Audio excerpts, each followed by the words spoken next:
Shalom, selamat sore Bapak Ibu Saudara yang saya kasihi di dalam Tuhan Yesus Kristus. Senang kita boleh berjumpa kembali dalam persekutuan raya pada sore hari ini. Doa saya Bapak Ibu Saudara dalam keadaan sehat dan berlimpah berkat. Untuk mengawali persekutuan raya pada sore hari ini, mari kita pujikan satu lagu yang indah. Lagu ini mengajarkan kita untuk boleh memuji Tuhan dalam segala keadaan. Jika kita amati lirik per lirik, pencipta lagu ini ingin mengajak kita untuk memuji Tuhan dalam segala keadaan. Sekalipun tidak ada musik, sekalipun tidak ada yang mengiringi, sekalipun di tempat tersembunyi, kita tetap harus memuji Tuhan dalam kondisi apapun. Mari kita pujikan Heart of Worship.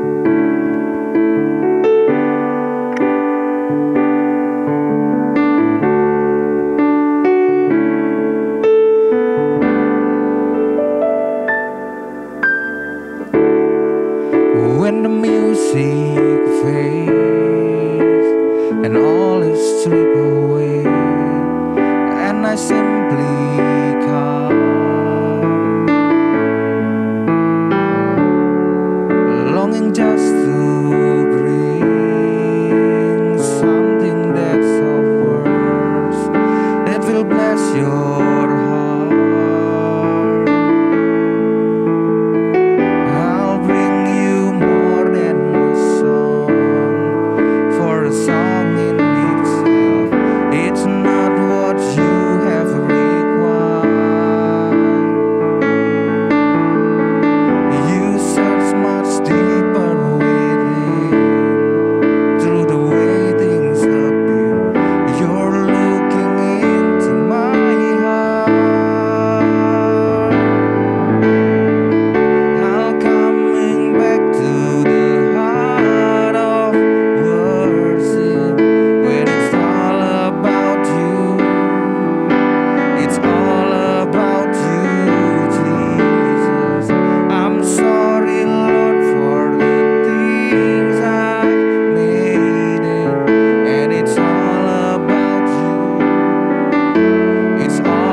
Saatnya untuk kita berdoa meminta pimpinan Tuhan, penyertaan Tuhan, supaya kita boleh mengikuti persekutuan raya ini dengan baik dengan pimpinan Roh Kudus. Mari kita berdoa. Bapa yang baik, Bapa yang kami sembah di dalam Tuhan Yesus Kristus, kami bersyukur Tuhan oleh kasih karunia-Mu, kami boleh berkumpul bersama pada sore hari ini, meskipun secara online, namun kami percaya Tuhan hati kami dipersatukan oleh Tuhan. Tuhan, kami mau menyerahkan Tuhan persekutuan raya pada sore hari ini ke dalam tangan-Mu yang penuh kuasa. Kiranya kami boleh Engkau bukakan hati kami satu persatu, telinga kami satu persatu, supaya boleh kami mendengar firman-Mu, kami mendapatkan rema dari firman-Mu, dan mulut kami juga boleh Engkau gerakkan untuk memuji Engkau Tuhan. Karena memang hidup kami adalah untuk memuji dan memuliakan nama-Mu saja. Segala kuasa kegelapan Tuhan yang ingin mengganggu dan merintangi kami untuk mendengar firman-Mu, untuk memuji Engkau, kami mau bersatu hati, kami mau ikat Tuhan, kami mau patahkan, kami hancurkan, supaya kami boleh menerima yang baik yang dari Tuhan. Juga kami boleh memberikan persembahan pujian yang terbaik bagi Tuhan. Di dalam nama Yesus, berkati Tuhan Kak Yesaya yang menyampaikan firman. Berkati Tuhan segala sesuatu media yang kami pakai untuk memuji dan menyembah-Mu. Tuhan jagai. Di dalam nama Yesus Kristus kami berdoa. Haleluya, amin. Sebelum kita mendengarkan firman yang disampaikan oleh Bapak Pendeta Muda Yesaya, mari kita pujikan Lubuk Hatiku.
Mengingat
kekasihku.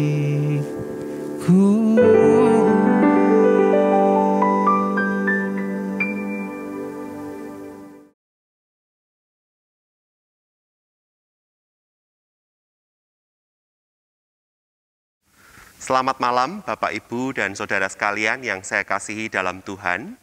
Pada malam hari ini, tema peraya kita adalah disiplin rohani. Sebuah topik yang sangat penting bagi kita sekalian, orang-orang percaya. Apa itu disiplin rohani dan bagaimana kita bisa memulai melakukannya?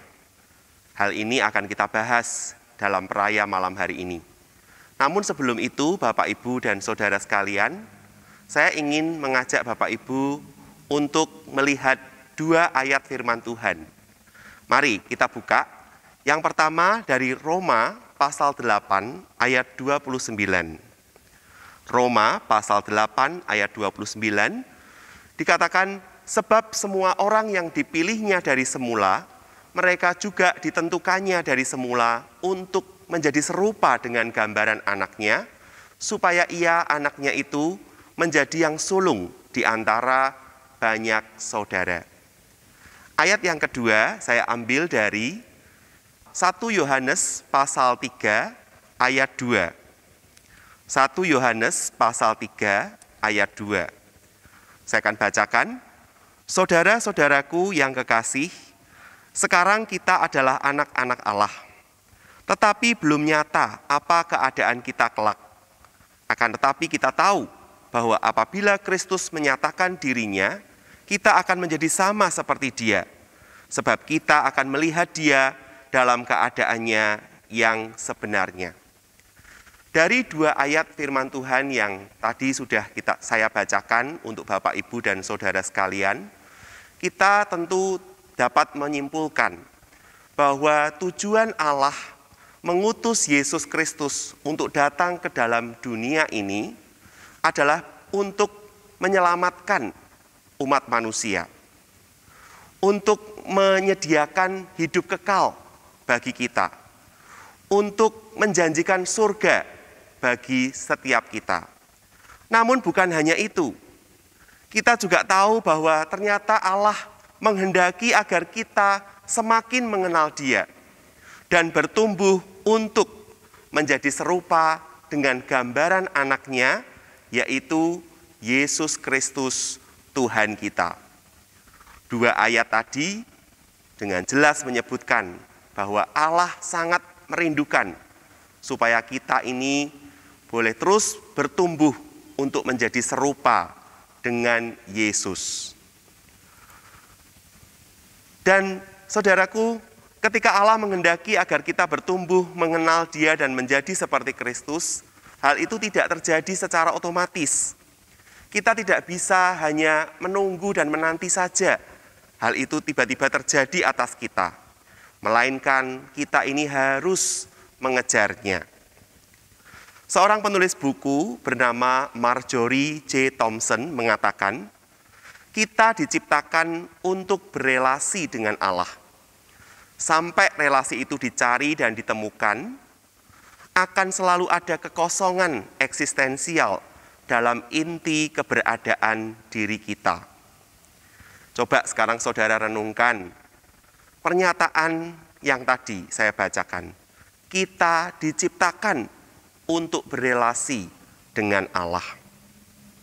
Sebuah pernyataan yang sederhana, namun seringkali kita ini tidak ingat, kita mengabaikan hal itu.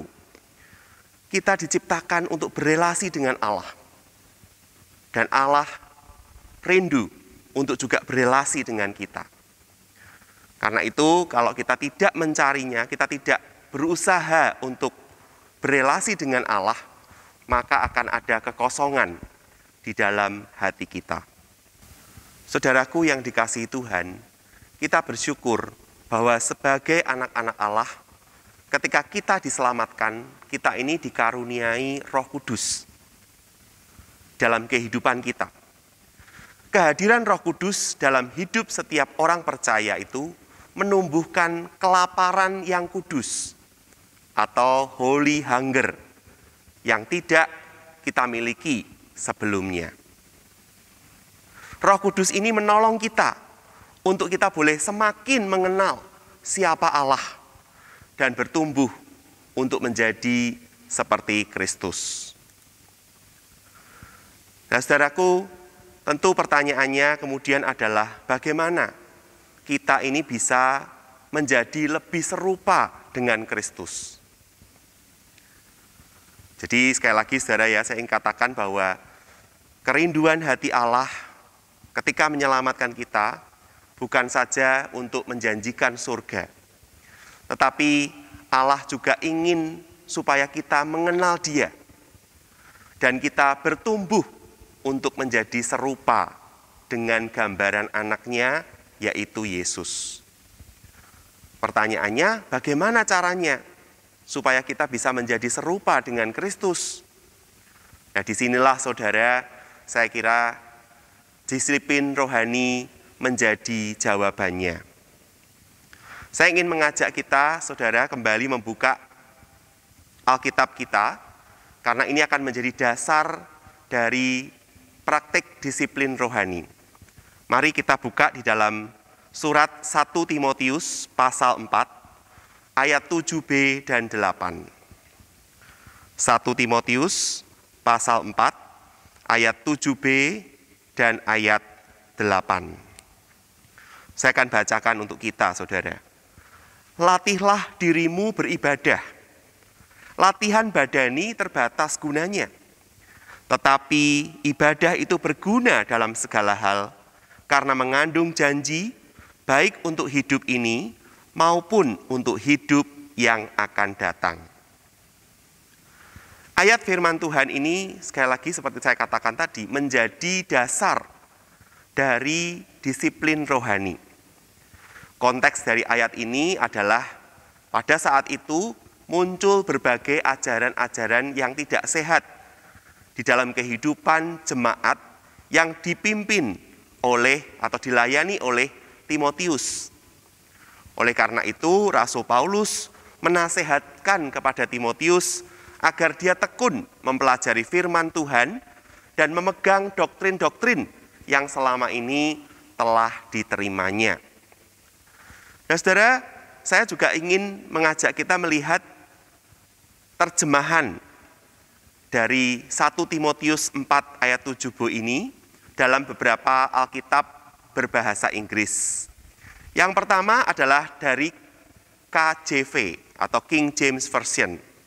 Dikatakan di situ, exercise thyself rather unto godliness.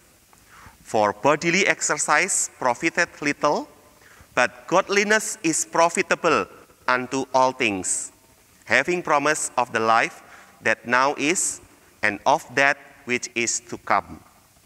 Nah, perhatikan saudara, di situ ada kata exercise untuk latihan dan godliness ya untuk ibadah. Demikian juga di dalam terjemahan NIV atau New International Version. Dipakai kata train yourself to be godly. For physical training is of some value, but godliness has value for all things, holding promise for both the present life and the life to come. Kata latihan yang dipakai adalah train, dan kata yang dipakai bukan kata benda godliness, tetapi kata sifatnya, yaitu to be godly. Tapi juga di sini ada kata godliness, saudara. Satu lagi, saudara, saya ambil dari ESV, English Standard Version, mengatakan, rather train yourself for godliness, for while bodily training is of some value, godliness is of value in every way, as it holds promise for the present life and also for the life to come. Dengan demikian, saudara, dari perbandingan terjemahan versi bahasa Inggris dari ayat 1 Timotius 4 ayat 7b sampai 8 itu, kita menemukan ada dua kata kunci, yaitu train atau exercise dan kata godliness. Nah, saya ingin mengajak saudara melihat dua arti dari kata kunci tersebut. Pertama, kata exercise atau training itu menggunakan kata dalam bahasa Yunani gymnase, yang darinya lalu lahir kata-kata dalam bahasa Inggris seperti gymnasium, ya, gym, tempat orang untuk fitness. Lalu juga gymnastics, latihan fisik, mengembangkan dan memperlihatkan kekuatan tubuh dan kemampuan untuk bergerak dan menekuk-nekuk tubuh dengan mudah. Sebagaimana saudara bisa lihat di layar. Biasanya dipertandingkan di dalam kompetisi-kompetisi olahraga. Nah, saudara, kata gymnase ini itu berarti disiplin atau latihan. Jadi kita bisa bayangkan ya bahwa kalau seseorang itu ingin menjadi seorang atlet, ingin menjadi seorang yang bisa berperan atau ikut di dalam kompetisi olahraga gymnastics, maka dia tentu harus latihan. Dia harus melakukan disiplin-disiplin tertentu, sehingga dia bisa menekuk-nekuk tubuhnya sedemikian rupa itu, dan bisa mengikuti kompetisi olahraga gymnastics. Jadi kata train atau exercise itu berarti latihan atau disiplin. Maka saya kira terjemahan bahasa Indonesia kita betul ya. Dalam Alkitab terjemahan LAI ini dipakai kata, latihlah dirimu beribadah. Sebab latihan badani terbatas gunanya. Tetapi ibadah itu berguna dalam segala hal. Nah, kemudian yang kedua, saudara, kita beralih kepada kata godliness yang berasal dari kata eusebeia. Yang artinya apa? Artinya adalah interaksi antara pengetahuan apa ini? Pengetahuan tentang Allah dan tentang kebenaran, dan penerapan dari pengetahuan itu melalui cara-cara yang tepat. Artinya apa, saudara? Artinya orang percaya itu diharapkan untuk tidak hanya mengenal siapa Allah. Orang percaya tidak hanya diharapkan untuk mengenal tentang kebenaran, tetapi orang percaya dipanggil untuk juga menerapkan, mempraktikkan apa yang dipahaminya melalui tutur kata dan perilaku keseharian. Sederhananya begini, saudara, melalui membaca dan belajar Alkitab, kita bisa mengenal Allah. Melalui membaca dan belajar Alkitab, kita mengenal Yesus. Kita mengenal sifat-sifatnya, caranya berelasi dengan orang, karakternya. Tapi kita tidak boleh hanya berhenti di situ. Kita juga harus meneladan dan mempraktikkan tindakan-tindakan, sikap-sikap, karakter-karakter Yesus itu dalam hidup kita.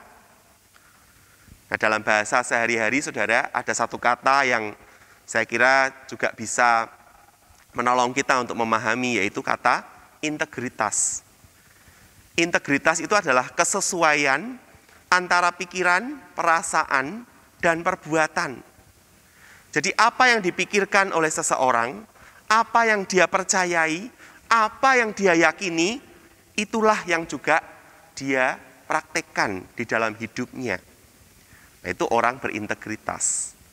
Nah, maka saudara, ketika kita mau kembalikan ini kepada ucapan atau nasihat Rasul Paulus kepada Timotius dalam 1 Timotius 4 ayat 7b dan 8 tadi, maka Rasul Paulus mau mengatakan kepada Timotius, Timotius, latihlah dirimu, disiplinkan dirimu itu untuk apa? Untuk bukan saja makin mengenal Tuhan, makin mengenal siapa Kristus, makin mengenal pribadi atau karakter-karakter, sikap-sikap Yesus, tetapi juga hidupi itu, praktekkan itu di dalam perilaku keseharianmu. Nah, saudaraku yang dikasih Tuhan, itu tadi adalah dasar firman Tuhan, mengapa orang-orang percaya, mengapa anak-anak Tuhan diminta atau dipanggil untuk melakukan disiplin rohani. Nah, saudaraku, sekarang kita masuk kepada pembahasan mengenai disiplin rohani itu sendiri. Hal ini saya ingin bagikan menjadi 4 bagian. Yang pertama, saudara, adalah kita mau sama-sama belajar apa sih itu disiplin rohani. Yang kedua, apa bahaya yang harus dihindari dari mempraktikkan disiplin rohani.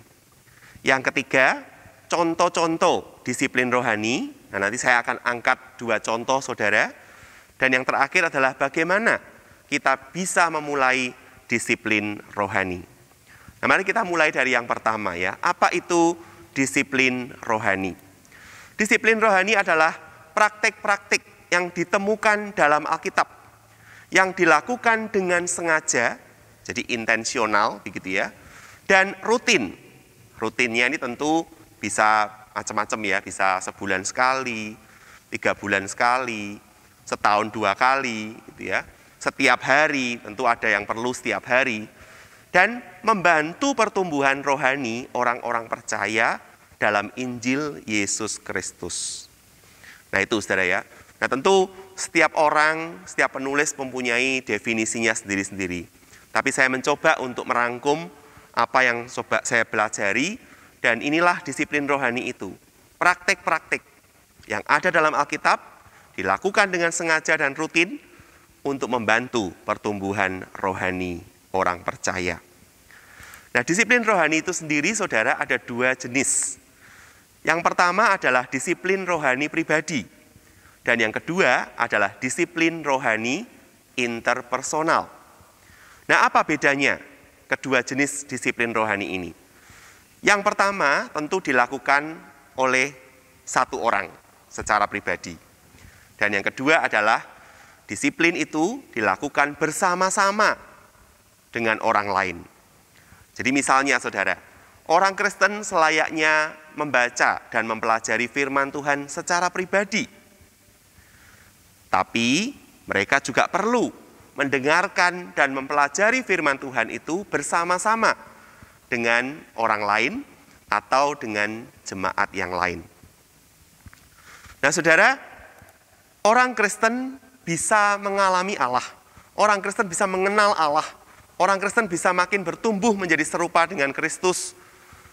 Bertumbuh di dalam anugerahnya. Baik melalui disiplin rohani pribadi dan melalui disiplin rohani interpersonal. Jadi kedua-duanya itu sama-sama pentingnya. Sama-sama baiknya. Nah, beberapa catatan terkait dengan disiplin rohani, saudara. Yang pertama, disiplin rohani itu adalah aktivitas-aktivitas. Jadi dia berupa kegiatan, begitu ya. Dia bukan sekedar sikap, bukan. Yang kedua, disiplin rohani itu alkitabiah. Artinya apa, saudara? Artinya praktik-praktik itu diajarkan, dicontohkan di dalam Alkitab. Nah, mengapa dikatakan bahwa disiplin rohani itu bersifat alkitabiah? Karena kalau tidak, saudara, maka hampir semua kegiatan yang dilakukan oleh manusia itu lalu bisa digolongkan atau bisa kita masukkan sebagai disiplin rohani. Nah, padahal tidak demikian. Ada batasannya. Ya, disiplin rohani yang dimaksudkan di sini adalah yang alkitabiah. Artinya disiplin itu dipraktekkan, diajarkan, dicontohkan di dalam Alkitab. Yang ketiga, disiplin rohani yang ada dalam Alkitab itu cukup, saudara, untuk mengenal dan mengalami Allah. Membawa orang mengenal dan mengalami Allah, dan menolong seseorang bertumbuh untuk menjadi serupa dengan Kristus. Yang keempat, disiplin rohani adalah praktik-praktik yang berasal dari Injil, bukan dipisahkan dari Injil. Nah, apa artinya, saudara? Artinya begini, jika disiplin-disiplin rohani itu dipraktekkan dengan benar, maka disiplin rohani seharusnya semakin membawa kita lebih dalam lagi pada Injil Yesus Kristus, pada apa yang Kristus lakukan, yaitu kematian dan kebangkitannya, dan kemuliaan daripada Injil itu. Bukannya malah disiplin-disiplin rohani itu menjauhkan kita dari Injil Kristus. Seolah-olah dengan kita melakukan disiplin-disiplin itu, maka kita ini berada pada satu tingkatan kehidupan Kristen yang lebih tinggi. Jadi makanya dikatakan saudara, bahwa disiplin rohani ini adalah praktik yang berasal dari Injil.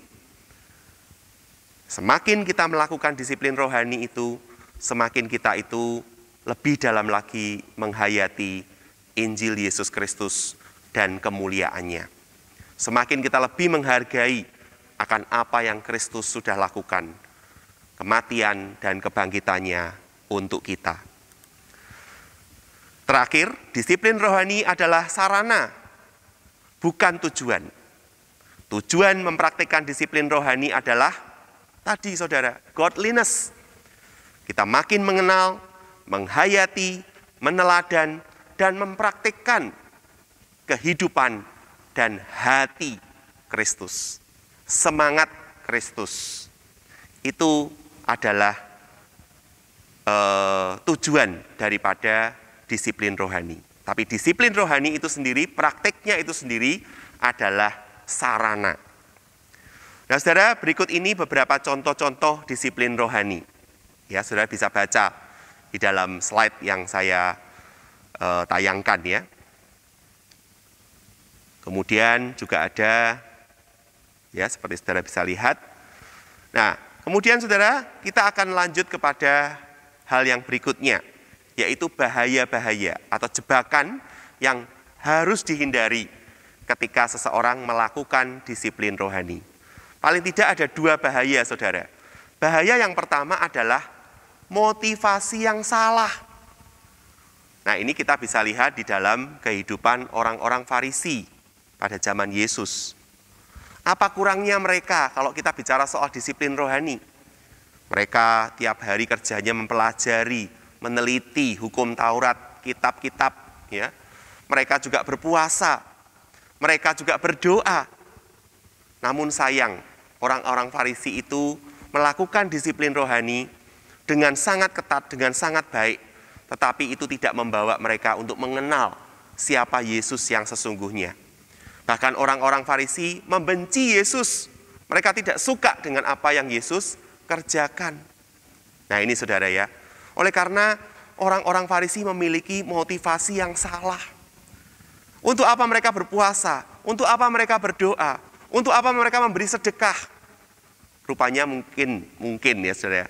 Dan saya kira juga sudah dituliskan dalam kitab Injil bahwa mereka itu ingin pamer. Mereka ingin menunjukkan bahwa ini loh, betapa hebatnya diri kami, betapa hebatnya saya bisa melakukan ini dan itu. Jadi saudara, disiplin rohani ini bukanlah pertanda keserupaan dengan Kristus, melainkan lebih kepada, seperti yang tadi saya katakan ya, disiplin rohani ini adalah sarana untuk kita bisa menjadi semakin serupa dengan Kristus. Jadi kita harus hati-hati saudara. Ketika melakukan disiplin rohani, pastikan bahwa kita memiliki motivasi yang benar. Bahwa ketika kita melakukan itu, kita sungguh-sungguh ingin berelasi dengan Allah. Kita sungguh-sungguh ingin lebih lagi mengenal siapa Allah, mengenal Kristus, dan tentu saja bertumbuh menjadi serupa dengan Kristus. Yang kedua, saudara, bahaya dari disiplin rohani adalah ketidakseimbangan antara disiplin rohani pribadi dan interpersonal. Nah, saudaraku, ada orang-orang Kristen yang beranggapan seperti ini.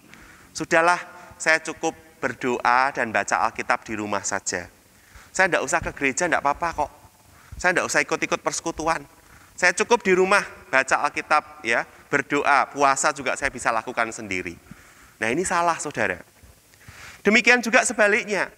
Ada orang yang rajin sekali ya, setiap minggu tidak pernah absen untuk ikut datang ke gereja, ya, mengikuti kebaktian, mendengarkan firman Tuhan bersama-sama, berdoa bersama-sama, memuji Tuhan bersama-sama.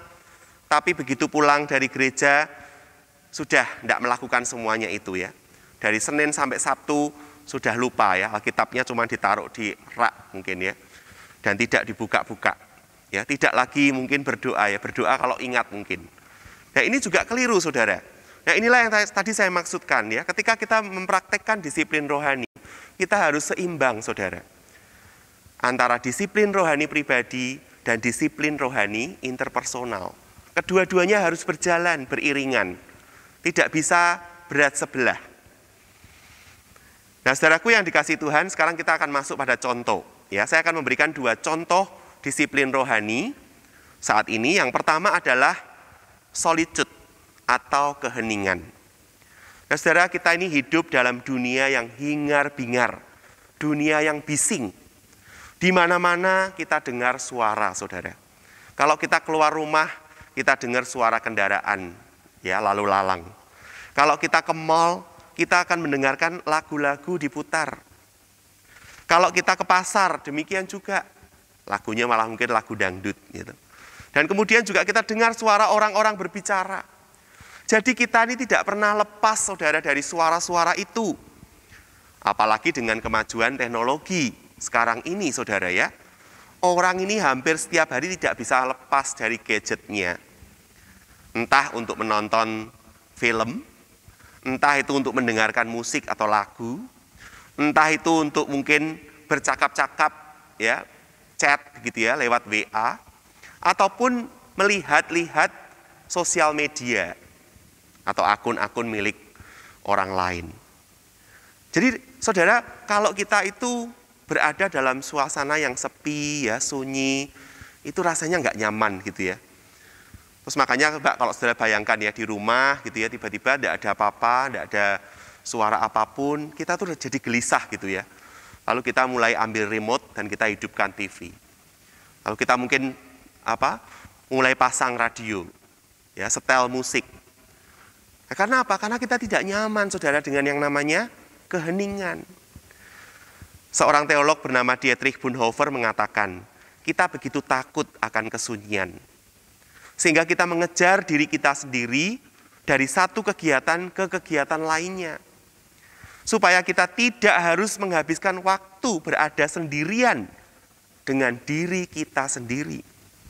Supaya kita tidak harus melihat diri kita sendiri di dalam cermin. Nah, ini saudara ya. Jadi orang itu memang kadang sulit ya untuk harus berhadapan dengan dirinya sendiri. Tidak mudah. Ya, karena itu saya pikir ini penting, saudara ya. Disiplin rohani solitude ini sangat penting.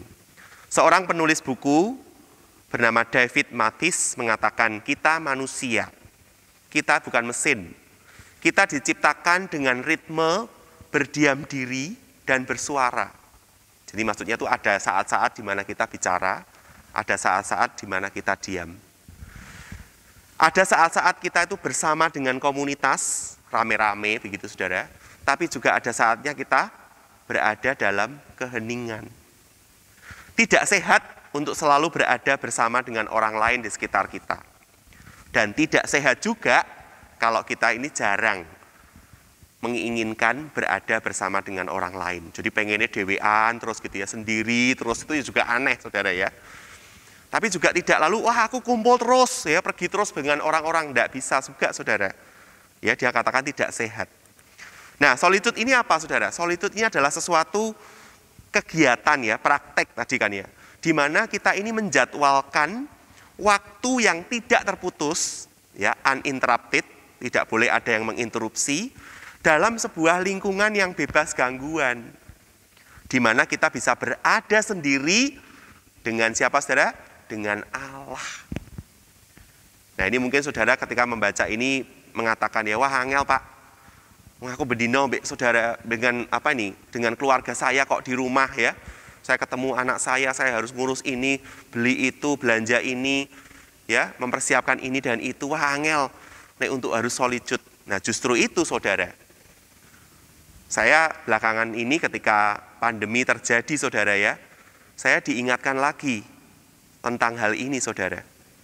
Ketika kita tidak lagi dapat bertemu dengan teman-teman kita ya, dengan sahabat-sahabat kita, dengan jemaat lain di gereja, apa yang kita mau lakukan saudara? Selain kita berada sendiri kan? Ya tentu sekali lagi ya, kalau di rumah tidak semuanya sendirian ya. Kebetulan kalau dalam konteks saya ya, saya sendirian kan saudara di pastori ya. Nah, saya bisa melakukan solitude. Dan saya memang terus ingin belajar saudara untuk mempraktikkan solitude ini, keheningan ini. Nah, kita akan lihat saudara bahwa Yesus di dalam kehidupan pelayanannya ketika dia berada di dunia ini juga mempraktikkan solitude. Markus pasal 1 ayat 35 katakan, pagi-pagi benar, waktu hari masih gelap, ia bangun dan pergi keluar. Ia pergi ke tempat yang sunyi dan berdoa di sana. Nah, saudara, ayat yang seperti ini ternyata banyak di dalam kitab Injil. Nah, mari kita akan lihat ya, saudara. Saya tunjukkan, saya bisa lihat di dalam slide yang saya tayangkan ini ya. Matius 4 ayat 1-11, ketika Yesus dicobai. Matius 14 ayat 13, Matius 14 ayat 23, Matius 26 ayat 36 sampai 46. Kemudian Markus 1 ayat 35, tadi sudah saya sebutkan. Markus 6 ayat 31, Lukas 5 ayat 16, Lukas 6 ayat 12. Nah, saudara, Yesus melakukan solitude di dalam kehidupannya. Maka kita sebagai anak-anak Tuhan, ya sebagai orang-orang percaya, kita pun juga perlu memiliki waktu sendiri bersama dengan Tuhan. Nah, apa manfaatnya, saudara? Manfaatnya adalah ketika kita melakukan solitude, saudara, maka kita ini bisa menenangkan suara-suara yang ada dalam batin kita. Sehingga kita ini lebih bisa fokus mendengarkan suara Tuhan dan menanggapinya di dalam doa. Sekali lagi, saudara, solitude bermanfaat untuk kita. Karena apa? Karena kita bisa menenangkan suara-suara dalam batin kita. Sehingga kita bisa fokus mendengarkan suara Tuhan dan menanggapinya dalam doa. Yang kedua, solitude memberi ruang dan waktu untuk diri kita sendiri. Mempertanyakan siapakah saya ini di hadapan Tuhan. Ya, pertanyaan-pertanyaan lain yang penting saya kira, saudara, contohnya juga seperti, apa sih tujuan hidup saya? Apakah yang selama ini saya lakukan itu sudah benar-benar memang apa yang Tuhan mau supaya saya lakukan? Kita ingat ya, saudara ya, Tuhan Yesus sendiri di tengah-tengah pelayanannya yang begitu sibuk, ya ketika ada banyak orang berbondong-bondong minta supaya disembuhkan oleh Tuhan Yesus justru menyingkir dari orang banyak. Tuhan Yesus justru mencari tempat yang sunyi untuk dia berdoa. Nah, kenapa, saudara? Supaya Yesus itu bisa kembali menajamkan visinya. Untuk apa sih Yesus hadir di dunia ini? Apa yang Yesus sebenarnya mau lakukan? Jadi Yesus menyusun ulang, saudara, prioritas-prioritas. Nah, saya kira demikian juga dengan kita. Ya, ketika kita melakukan solitude, saudara, maka disitulah kita itu kembali menyusun ulang apa yang sesungguhnya penting, apa yang seharusnya saya kerjakan. Dan saudara, sekali lagi, di masa-masa pandemi seperti ini, saya kira solitude menjadi sangat penting. Ya, ketika kita kembali mempertanyakan, ya seperti berefleksi begitu ya, dengan diri kita sendiri ya, mempertanyakan apa sih tujuan hidup saya? Saya ini mau ngapain ke depannya? Ya toh? Dan segala pertanyaan lain ya. Dan yang terakhir tentu adalah solitude ini bisa menyegarkan jiwa kita. Nah, bagaimana kita memulainya, saudara? Saya kira kita memang harus mengambil waktu. Ya, ambillah waktu dalam keseharian saudara, sekitar 10-15 menit ya. Saya kira kalau sebagai awal kita bisa memulai itu sangat baik, saudara. Kita ambil waktu. Ya, jadi bukan sekedar waktu yang sisa loh, saudara ya, bukan. Yang saya maksudkan ini adalah benar-benar kita mengambil waktu gitu ya. Karena kan kadang-kadang ada orang yang begitu ya, nanti malam aja, kalau saya sudah mau tidur, saya tak solitude gitu ya. Tapi begitu saudara sudah malam, saudara sudah ngantuk, sudah capek ya, jadi solitude nggak jadi ya, jadinya tidur, ya kan? Nah, saudara, jadi memang harus betul-betul intensional, tadi saya katakan kan, sengaja kita ambil waktu 10-15 menit untuk bersama dengan Tuhan. Kita mulai dengan doa, kita baca firman Tuhan, kita tutup dengan doa, dan kemudian kita catat. Nah, ini penting, saudara, juga ya. Kita catat hari ini Tuhan bicara apa kepada saya. Melalui firman Tuhan ini, apa yang Tuhan mau sampaikan secara pribadi untuk saya. Renungkan itu, saudara. Ya, sendiri tentu ya, sendiri, tidak rame-rame gitu ya, saudara ya, sendiri secara pribadi. Nah, itu, saudara, disiplin rohani solitude. Yang kedua adalah small groups atau kelompok kecil. Nah, saudara, saya ingin menceritakan sedikit kesaksian. Dulu ketika saya belajar di Singapura, saudara, bayangkan ya, saya ini kan tidak pernah keluar negeri ya, tapi tiba-tiba atas anugerah Tuhan saya bisa kuliah di sana. Nah di sana itu kan saya tidak ada saudara-saudara, tidak ada kerabat, tidak ada teman-teman ya, tidak ada orang tua saya, tidak ada saudara saya ya, saya tidak punya siapa-siapa. Nah tapi saya bersyukur saudara, karena di kampus saya pada waktu itu, kami itu punya satu kelompok yang namanya PCG, Pastoral Care Groups. Jadi grup ini jumlahnya tidak banyak saudara. Ya waktu itu seingat saya, angkatan saya jumlahnya itu 10 orang. Nah apa yang kami lakukan? Kami kumpul rutin, seminggu 1 kali. Apa yang kami lakukan di dalam kelompok itu? Kami sharing, ya. Kami saling menceritakan beban-beban yang kami alami. Baik itu orang yang asli orang Singapura, ataupun saya yang istilahnya ini ya, pendatang gitu ya, yang bukan warga negara Singapura. Saya butuh orang-orang yang bisa mendengarkan pergumulan saya, saudara. Bayangkan ya, saudara, saya itu dulu dikasih tugas begitu banyak ya, oleh dosen-dosen. Ayo harus menulis paper ini, ayo harus membuat ringkasan buku ini, ayo harus melakukan ini dan itu. Waduh, rasanya itu overwhelming begitu ya, saudara ya. Rasanya itu begitu banyak hal harus saya kerjakan. Nah, saya harus cerita kepada siapa, saudara? Nah, ke dalam teman-teman saya di dalam PCG ya, grup inilah saya cerita pergumulan saya. Dan di situ saya mendapatkan kekuatan, saudara. Disitulah saya mendapatkan dorongan semangat dari teman-teman saya. Sehingga saya lalu kemudian menjadi kuat ya. Saya mampu menghadapi setiap tugas-tugas yang diberikan di kampus. Demikian juga sebaliknya, saudara. Mungkin ada orang atau anggota kelompok yang pada waktu itu mengalami pergumulan yang sangat berat, menghadapi satu sakit penyakit tertentu. Dan dia cerita kepada kami. Dia minta supaya kami mendoakan. Dan kami sungguh sangat diberkati, saudara. Justru oleh apa? Justru oleh kesaksian yang disampaikan oleh teman saya itu. Ketika misalnya ya dalam keadaan sakit yang begitu parah, dia tetap bisa melakukan tugasnya dengan baik. Dia tetap bisa beribadah. Dia tetap bisa melayani keluarganya. Nah, kami sebagai yang mendengarkan cerita itu dikuatkan iman kami. Nah itu saudara ya, kelompok kecil itu begitu penting. Nah di dunia ini penuh dengan orang-orang tak dikenal, terasing dari masa lalu, budaya dan negara mereka, dari para tetangga, teman dan keluarga, dari kedalaman diri mereka dan dari Allah. Kita menyaksikan sebuah pencarian yang menyakitkan akan sebuah tempat yang ramah, di mana kehidupan dapat dijalani tanpa rasa takut, dan di mana komunitas dapat ditemukan. Ini adalah kutipan ya, ucapan dari seorang pastor Katolik ya, tapi juga penulis buku spiritualitas, yaitu Henry Nouwen.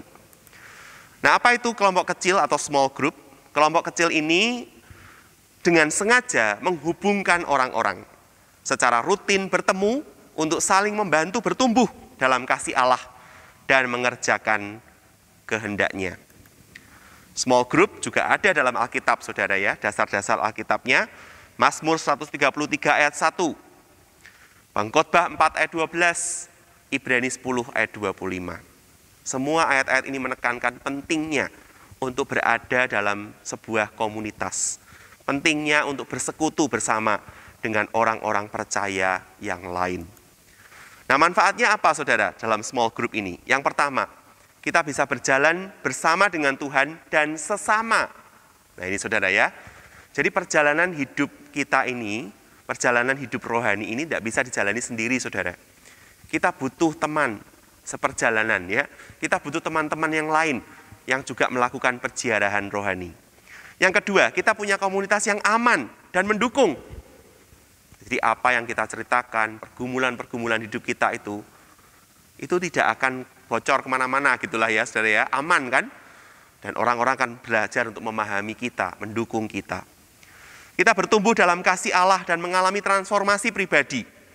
Kita belajar memedulikan orang lain, melampaui anggota keluarga dan teman-teman dekat kita. Nah disinilah saudara, ketika kita berkumpul dalam satu kelompok itu saudara ya, kita itu bisa mulai memedulikan orang lain ya. Kita bisa pakai karunia kita untuk melayani orang lain. Ya, kalau ada yang punya karunia berdoa, doa. Kalau ada yang karunianya mungkin berpuasa, ya berpuasa untuk orang itu, ya untuk teman kita itu misalnya. Jadi saudara, biasanya dalam kelompok kecil itu juga ada yang namanya proyek ketaatan.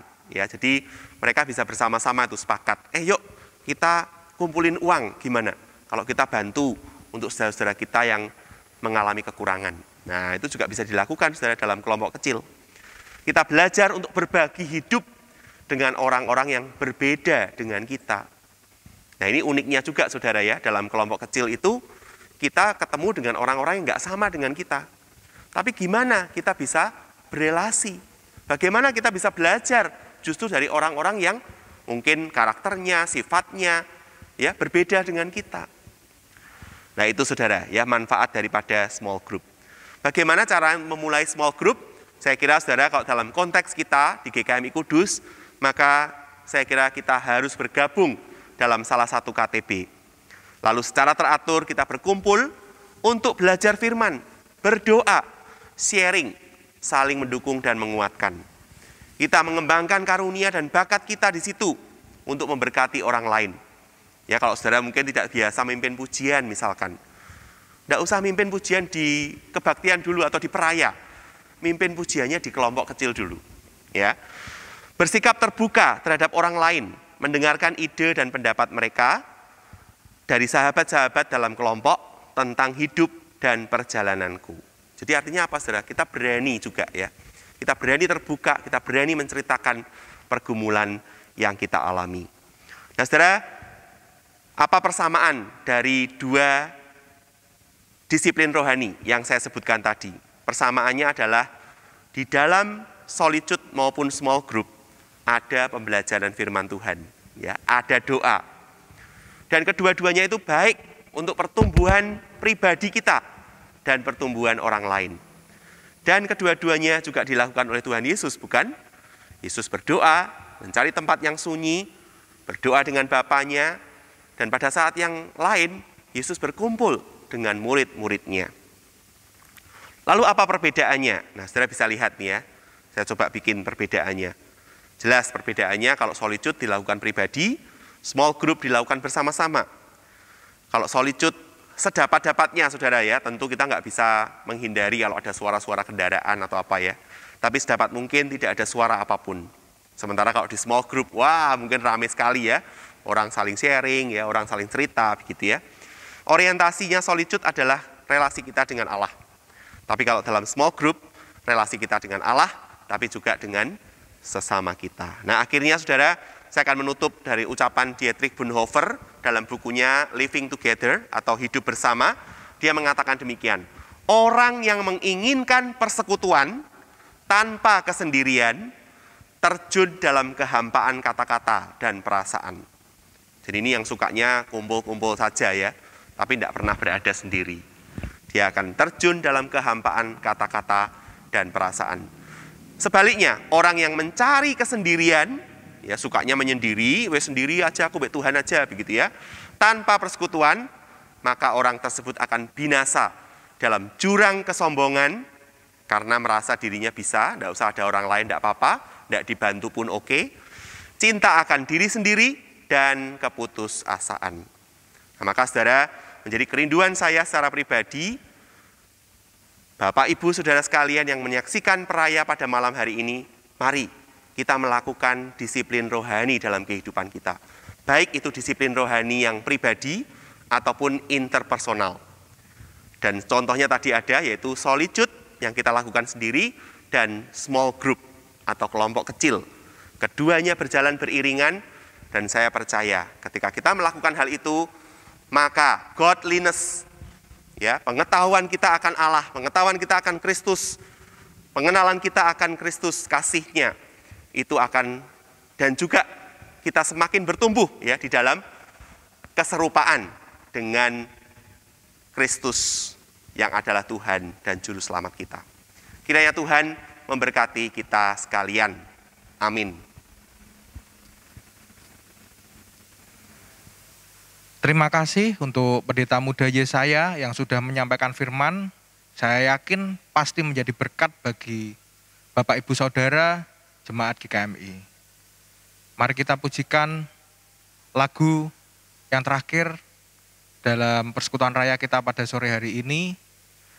Lagu ini kiranya menjadi komitmen kita untuk tetap mengikut Yesus, selalu mengikut Yesus dalam segala keadaan, karena Yesuslah kekuatan kita untuk menghadapi hidup kita hari demi hari.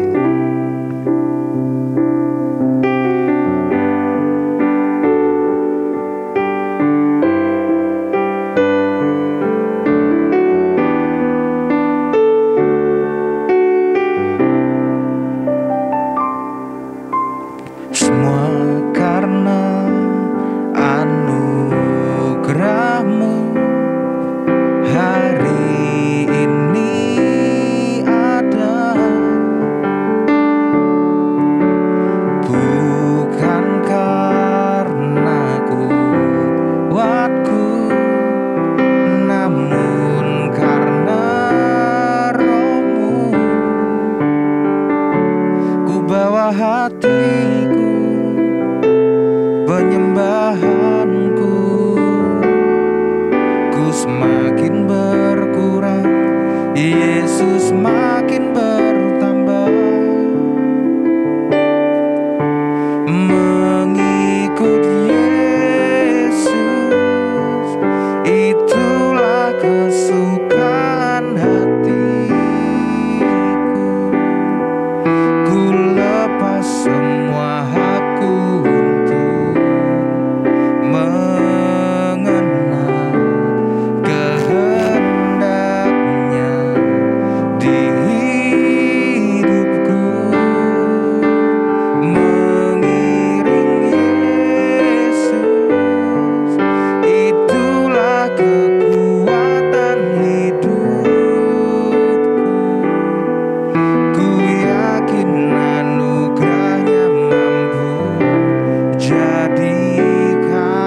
Sebelum mengakhiri persekutuan raya pada sore hari ini, marilah kita menutup di dalam doa yang akan disampaikan oleh pendeta muda Yesaya.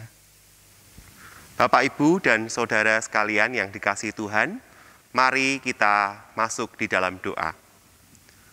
Bapa kami yang di surga, sungguh kami mengucap syukur dan berterima kasih untuk penyertaan dan pertolongan Tuhan di dalam peraya kami pada petang malam hari ini.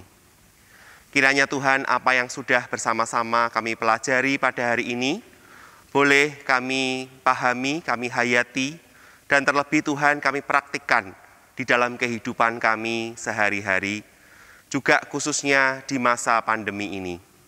Dan kiranya Tuhan, seiring dengan kami menekuni praktek disiplin rohani, maka kami lebih lagi akan mengenal siapakah Allah, dan lebih lagi kami boleh mengalami pertumbuhan untuk bisa menjadi semakin serupa dengan Kristus yang adalah anak Allah. Terima kasih ya Bapa. Hamba menyerahkan seluruh jemaat Tuhan yang menyaksikan peraya pada malam hari ini. Kiranya damai sejahtera, sukacita, kasih Allah senantiasa boleh dialami oleh jemaat sekalian, mulai dari hari ini sampai selama-lamanya. Amin.